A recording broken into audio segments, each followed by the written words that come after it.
avec peu, on peut faire plus. Et si on a plus, on risque de ne rien faire de bon. Et quand on n'a rien à faire du bon, parce qu'on n'en a pas plus qu'on pouvait attendre, c'est parce qu'on commence quelque chose sans programme et sans pour autant planifier et sans pour autant avoir des ambitions de grande envergure. Il n'est jamais trop tard pour faire le bien.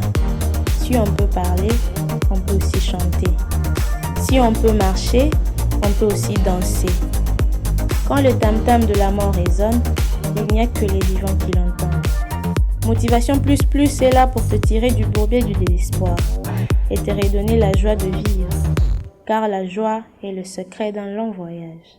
Sois motivé afin de motiver les autres.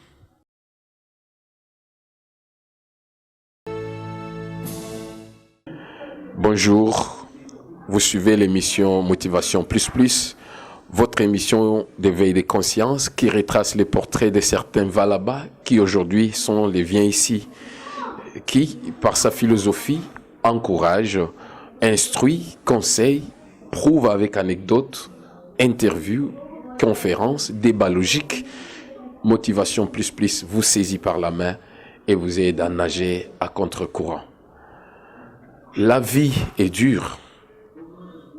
Beaucoup sont ceux qui voudraient retracer leur portrait. Mais ils trouvent peut-être qu'il est trop tard de le faire. D'infinités de questions peuvent sillonner les esprits des gens. Qui suis-je? Qu'est-ce que je fais moi pour mériter cela? Qu'est-ce que je vais faire de ma vie? Ils trouvent que c'est impossible d'attraper une branche ou de saisir une perche qui pourrait les faire sauter une mer. Mais nous vous disons que grâce à la motivation plus, votre émission d'éveil des consciences, il y a facilité de tout refaire et refaire mieux et nager à contre-courant. Nous avons retracé pour vous les portraits de certaines personnes connues, des dignitaires qui sont partis du néant et qui aujourd'hui sont quelque chose. Voilà pourquoi on peut tomber. Mais ce qui compte, ce n'est pas le nombre de fois qu'on tombe, mais rester cloué au sol, voilà ce qui fait un problème. Redresse-toi, mets-toi sur tes pieds. Tiens fort, car demain t'appartient. Aujourd'hui est le jour où tu prends la décision d'être meilleur que tu l'étais hier. Approche-toi, saisis. Tu te dis, si je fais et j'ai de fruits aujourd'hui, à qui cela profitera-t-elle? Tu as pensé peut-être à ta famille, si tu en as un. Tu as pensé peut-être aux autres. Oui, si tu les as en ta compagnie. Mais est-ce que as-tu pensé à toi-même? As-tu pensé à toi-même? Tu peux te dire aujourd'hui, ça n'est fini pour moi.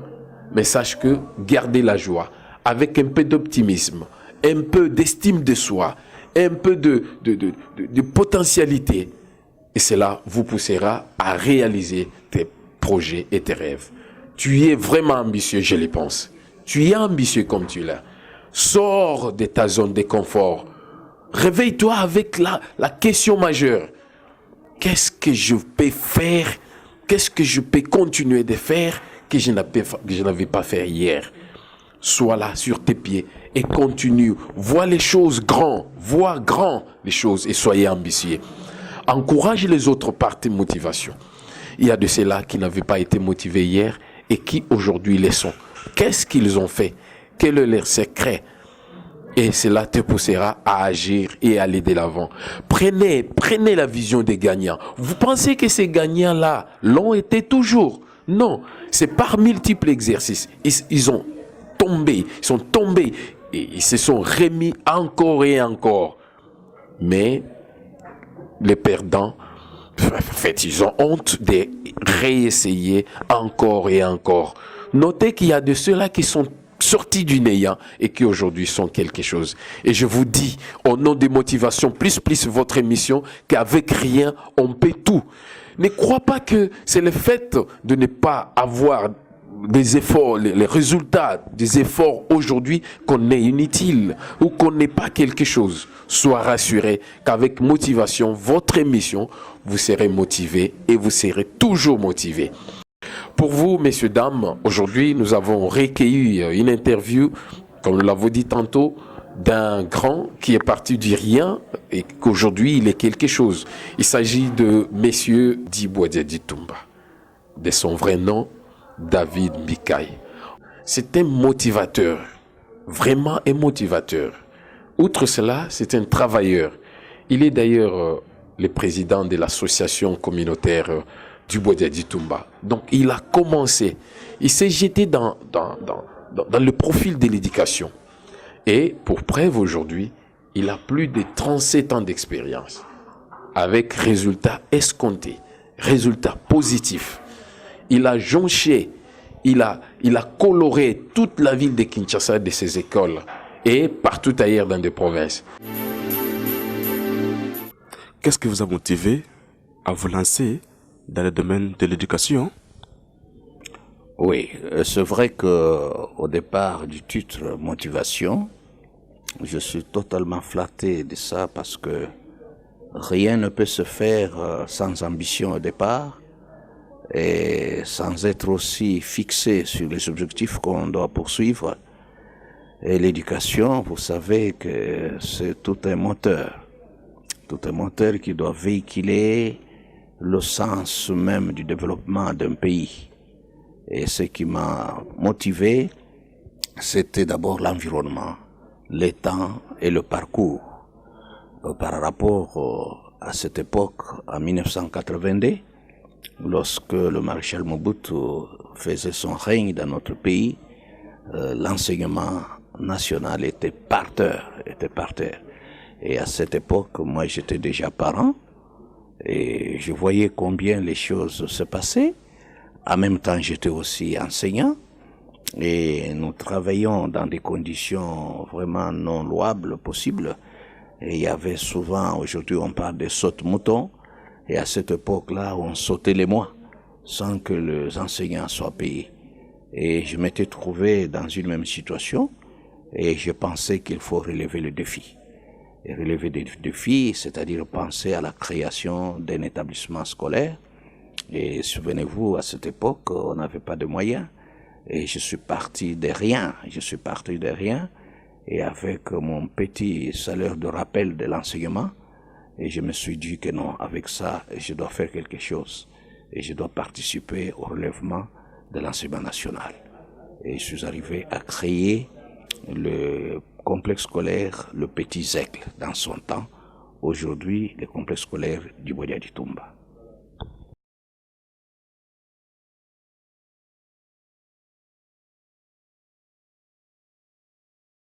Par le départ, je n'avais pas de bâtiment, j'étais locataire. Moi-même, je ne pouvais pas penser autrement que commencer par louer un cadre dans lequel je devrais installer les enfants. Et à cette époque, les parents n'étaient pas instruits qu'il fallait aller inscrire leurs enfants à la maison. Il fallait passer de maison à maison pour pouvoir les sensibiliser, leur faire voir l'utilité de scolariser les enfants. Et parce que ce que nous sommes aujourd'hui, ça ne sera pas ce que nous serons demain. Et alors, nous avons pu commencer avec 3 salles de classe, et 2 salles de maternelle et une classe de première année primaire. Et moi-même, j'avais mon bureau en dessous des manguiers, à l'extérieur, comme un percepteur d'impôts. Alors, vous voyez, ce sont des difficultés si graves qu'il fallait surmonter avec un défi de gestion. Et je me suis mis à gérer sérieusement ce débit-là, avec toutes les difficultés possibles. Et je suis arrivé à m'en passer. Et j'ai eu à obtenir une parcelle auquel j'ai construit un établissement scolaire.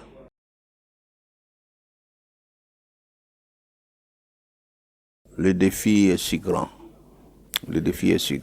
Mais le problème est qu'il n'y a pas moyen de faire de la magie pour surmonter, mais c'est question de mettre son temps et planifier son travail et savoir par où commencer et par où terminer.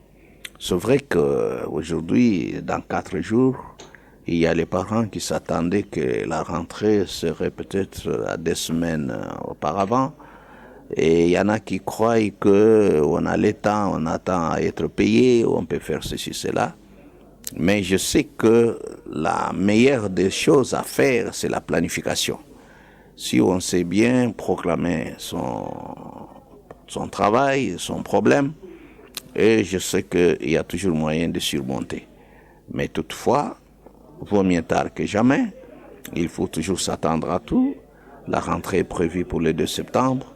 Et je crois que nous serons prêts, quelles que soient les difficultés, quel que soit ce qui peut arriver. Nous devons ouvrir nos portes le 2 et avec les parents qui seront prêts.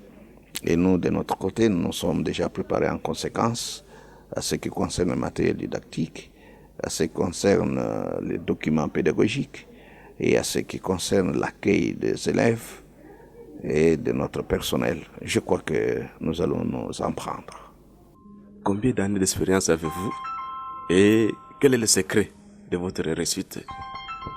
Ah, voilà, ça me fait déjà 37 ans.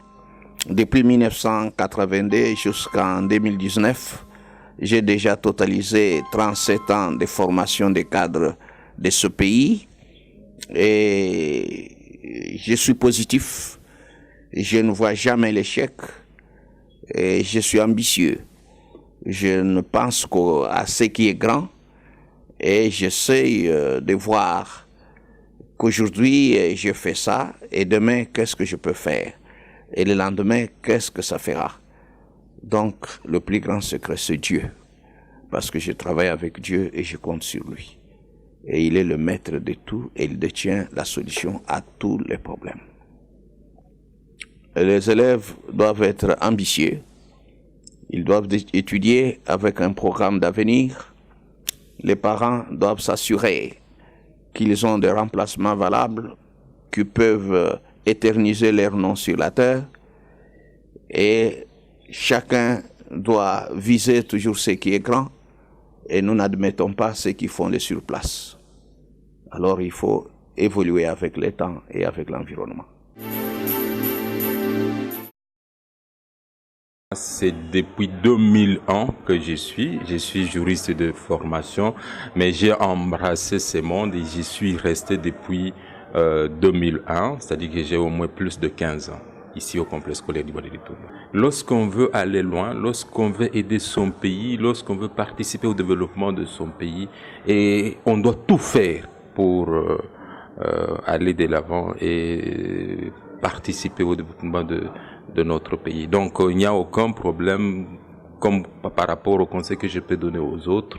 Donc je leur demande tout simplement d'aimer le travail, s'ils sont dans le monde éducationnel comme nous, d'aimer le travail qu'ils sont en train de faire, d'aimer les enfants et les choses vont marcher. Vous avez vu comment il a retracé brièvement son parcours. Il est parti du néant. Il avait son bureau sous les manguiers avec 3 salles de classe et tout le monde pouvait cracher sur lui. Tout le monde pouvait lui jeter un regard dénigrant. Et aujourd'hui, vous avez vu sa réussite. Pourquoi pas vous? Pourquoi pas vous? Qu'est-ce que lui a fait de plus que vous ne pouvez pas faire? Voilà pourquoi votre émission continuera toujours de vous fournir des informations comme telles, des anecdotes comme telles, des portraits comme celui-ci pour pouvoir vous pousser à la motivation.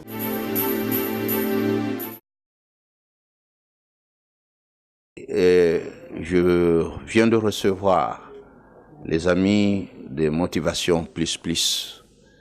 C'est un cadre purement sympathique. Là où on peut recevoir des conseils précieux pour réussir dans la vie et si on était déjà découragé. Donc je ne crois pas qu'il y ait un retard dans la vie. Mais il y a simplement une négligence qui peut se glisser quelque part et l'on peut facilement se décourager. De telle sorte que si nous pouvons prendre pratiquement notre propre exemple, nous sommes sortis du néant, mais pas notamment du néant, parce que nous étions dans un environnement qui était plein d'ambition et nous étions toujours positifs et nous pensions toujours faire quelque chose dans la vie et qui pouvait intéresser la communauté et pourquoi pas tout un peuple. Et c'est vrai que Motivation Plus Plus, c'est une mission internationale et une émission qui balaye presque le monde entier et qui a un monde qui court derrière lui et qui est consulté et fouillé par beaucoup de gens. Et c'est de là où vous pouvez aussi si facilement comprendre que vous pouvez aussi attraper des partenaires, des conseils, et ces conseils sont gratuits. Quand vous allez suivre, vous pouvez aussi en profiter plus et faire plus que ce que les autres ont fait, et voire même s'inspirer aussi, à apporter aussi des conseils aux autres. Donc, nous sommes sortis avec nos ambitions et sans moyens, parce qu'il y en a qui croient toujours qu'il faut avoir des millions pour commencer quelque chose. Il faut avoir un paquet pour commencer, il faut avoir même un terrain ou une parcelle. Non, il faut avoir sa tête en place et avoir un cerveau qui tourne et se mettre dans un état où vous pouvez partager quelque chose avec les autres. Nous avons commencé avec 3 classes, avec un bureau en dessous des manguiers, et nous étions perçus comme un percepteur d'impôts. Il y en a qui riaient quand ils passaient nous voir. Dans 37 ans, donc 10 écoles, avec 5 bâtiments, des grands standings, où les enfants étudiaient les autres en premier niveau, deuxième niveau, au rez-de-chaussée et consorts. Et ce n'est pas de la magie, ce n'est pas quelque chose qu'il faut penser, qu'il faut avoir quelque chose qui vient d'ailleurs. Et nous avons contribué à la formation des cadres de ce pays. Nous avons déjà produit beaucoup de magistrats, beaucoup d'avocats, beaucoup d'ingénieurs civils, beaucoup des économistes et tant d'autres. Il y en a même ici sur place. Ce qui m'interviewe aujourd'hui, c'est mon produit. Et nous croyons aussi que nous ferons encore faire plus que ce que nous avons déjà réalisé. Et à ce titre, il y a toujours possibilité de comprendre que avec peu, on peut faire plus. Et si on a plus, on risque de ne rien faire de bon. Et quand on n'a rien à faire du bon, parce qu'on n'en a pas plus qu'on pouvait attendre, c'est parce qu'on commence quelque chose sans programme, et sans pour autant planifier, et sans pour autant avoir des ambitions de grande envergure. Mais il est vrai que il faut avoir aussi les collaborateurs bien outillés, bien formés, bien encadrés, bien, avec une tête bien faite, et qui peuvent aussi emboîter le pas du promoteur. Et avec ça, comme on a toujours dit que avec un seul doigt, on ne peut pas se laver la figure. Mais plus qu'on peut toujours tendre la main aux autres, on peut s'associer à contribuer à grande envergure. Mes chers amis, ne soyez pas découragés. Ne soyez pas découragés. Comprenez que nos amis, ils ont monté une chaîne qui ramasse tout le monde. Ne restez pas à l'écart. Venez consulter la chaîne, visualiser la chaîne, lisez les informations de la chaîne et vous allez aussi vous aligner pour faire aussi une entreprise prospère qui va aussi contribuer à l'élimination du chômage, à l'élimination de la pauvreté, et le peuple sera mis au travail et que vous verrez que personne n'ira quémander chez personne, mais au contraire, on va s'entraider.